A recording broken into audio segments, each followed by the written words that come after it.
Ubuhamya bwa Bwana Abdallah Kishuri, umututsi wagiye gufasha FPR Inkotanyi ku rugamba, akaba yariboneye ubwe ubugome ndengakamere bw'Inkotanyi yakoreraga n'ingengabitekerezo yo kubiba urupfu zagendeyeho kuva zabaho kugeza ubu. Muri iki gice cya gatatu ari nacyo cya nyuma cy'ubuhamya bwe, Bwana Abdallah Kishuri aratubwira kuri bimwe mu byo yabonye n'amanyanga yimitswe na FPR Inkotanyi mu mitegekere y'igihugu.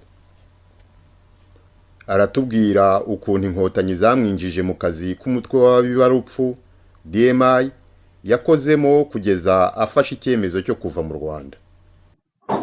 Noneho mu mwaka bigeze mu mwaka w'ibihumbi 2000 nibwo nsa ntongeye kumenyekana mpanganye n'umugabo witwa Colonel Dodo wari arabohoje ishyirahamwe ry'abashoferi. Icyo gihe natwaraga tagisi kuri Nyamirambo.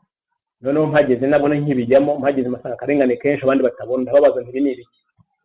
Bati se wowe nibwo ukiza none utangiye ngo ni ibiki? Ndababwira nti jewe ntabwo nabyihanganira.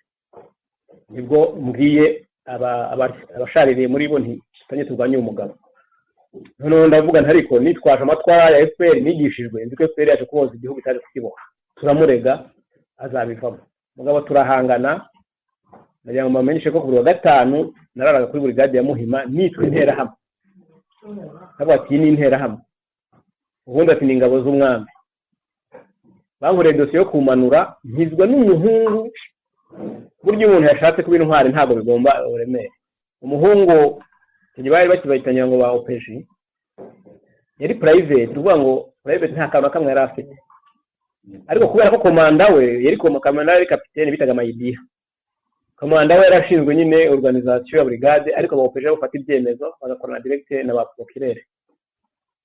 Arampamagara no gutera grenade barabindetse icyo gihe muri gare kandi ntazaturikaga, ntayaturikaga muri icyo gihe, ariko narabirezwe gukorana n'umwami. Igihe hari hateye igihwa cyo ngo ingabo z'umwami no gukorana n'interahamwe.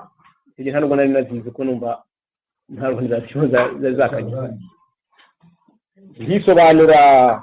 Ngiye kubona umuntu umwe akurikiye gutya ku ntebe, umuntu uramwica ngira ngo noneho byanjye birarangiye.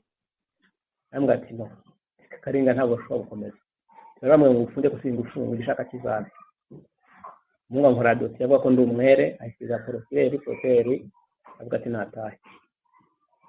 Umuhungu kubera icyo kintu yakoze, Mayidera amubwiye ngo uzaba ofisiye ntakiri umusirikare. Mayidera rero n'ubwo aracyari umusirikare kuko ntabugeze aba ofisiye.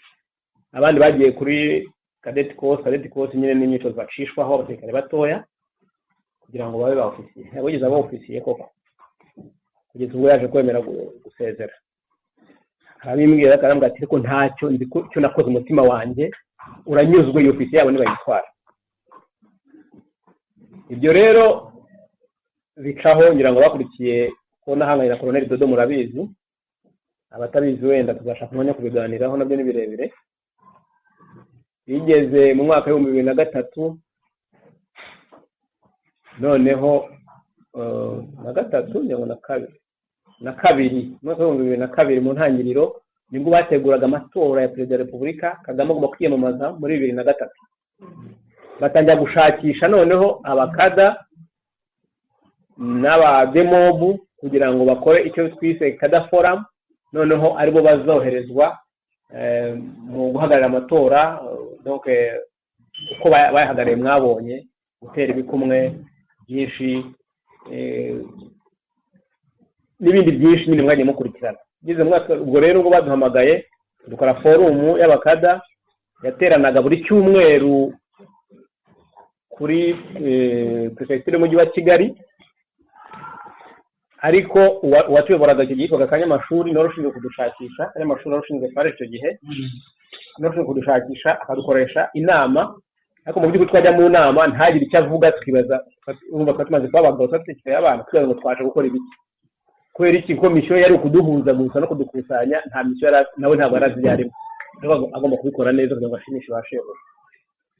Icyo gihe rero kubera ko nta kintu twabaga dufite mu by'ukuri kiri mu nama kivugirwa mu nama, ariko twabonaga aho baganisha.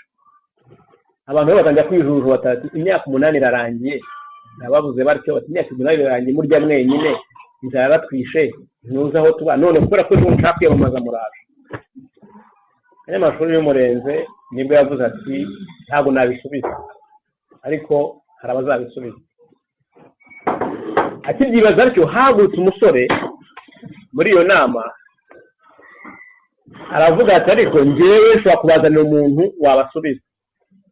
Twese twarakanganye turamureba twabonaga n'umusore udafite umutamiro, tubaza icyo yizeye, ibyo twita confidence nyine mu rwa rurimi rw'iriya. Noneho abantu baravuga ati noneho uzatuzanire ubona udukwiriye, ntabwo tuvuye kuzana runaka.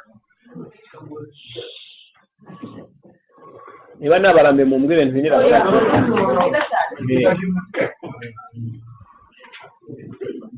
no turamuvuga ati wowe uzatuzanire ubona udukwiriye.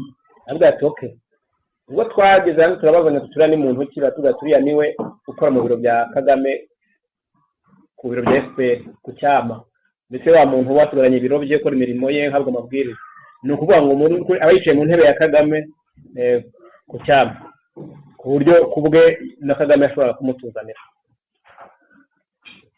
Tumaze kumubwira tutyo atubwira ati ngiye kumushaka uwo muntu azaza. Mbere y'uko uwo muntu aza habanje kuza delegation ku cyumuru cyakurikiyeho iri kumwe witwa Depite Somaire na Depite niba yitwa Cyanzayire, niba ari Kanzayire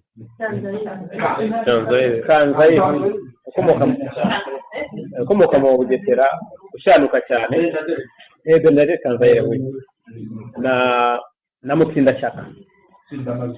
Ikintu cyabazanye baje basa nkaho baje gukarima attention kugira ngo bategurize uwo mushyitsi twari dutegereje. Mu kintu cy'ingenzi nibuka nuko Mutsindashyaka ko urumva ko yari wari prefe, ubwo ni wari mukuru w'icyama aho ngaho. Uvuga ngo abo ngabo nubwo bari abashyitsi ariko Mutsindashyaka no kwiza mu rya nyuma ko byaberaga mu bwatsi bwe. Bamaze kutubwira ibyo batubwira ibyo twita igipindi, Mutsindashyaka atubwira ngo rero ngo ku cyumweru wa mushyitsi azaza. Ndi gutwamenya hageze ati none ibibazo byose mwabajije hano twarabimubwiye, ntazagire ikibazo mubaza na kimwe, ibibazo byose arabizi. Abantu bati okay, ababashisha imitwe rwose baracurukwa. Ku cyumweru cyakurikiye batuzaniye Charles Murigani yari akiri secrétaire général wa FPR. Ahageze yuko nawe yaje kwivugira amagambo makeya, bamubwiye ko nta uri bubaze, atangira kutubwira ko igihugu kiri mu ntambara, intambara itararangira. Ati niyo mpamvu ntabwo twabibagiwe, ati nuko intambara itararangira, byinshi nyine byo kubeshya. Rero byanyanze mu nda,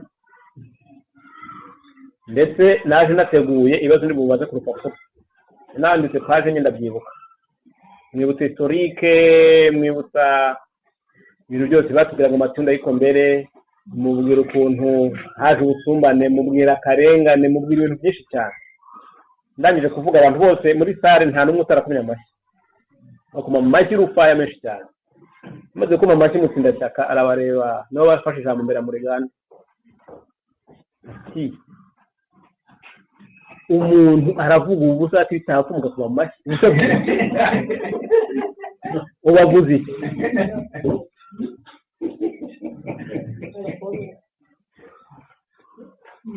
Nta kintu avuze, atari bitaba ko araje avuga amafuti mukumye mu mashyi. Birangiye Kanzayire afata ijambo, Kanzayire ahita avuga ngo icyo ngo nashinzwe na discipline muri FPR, komisiyo ya discipline. Ati ntabwo nari nzi ko mu cyama tugifite abantu ba discipline kugeza kuri uru rwego. Ati birababaje ko nta kazi mwakoze. Arekera Somaire ntacyo yavuze, Murigande nawe ntacyo yavuze. Ahubwo bagenzi banjye twari abantu numva twageraga nko muri 90 tukabakabijana. Bagenzi banjye bandaka kumwe mu mashyi baratangira bati uwabwo mu maraho ati nyakubahwa ibyo yavuze nibye ntawe bimutumye. Nibye ntawe bimutumye.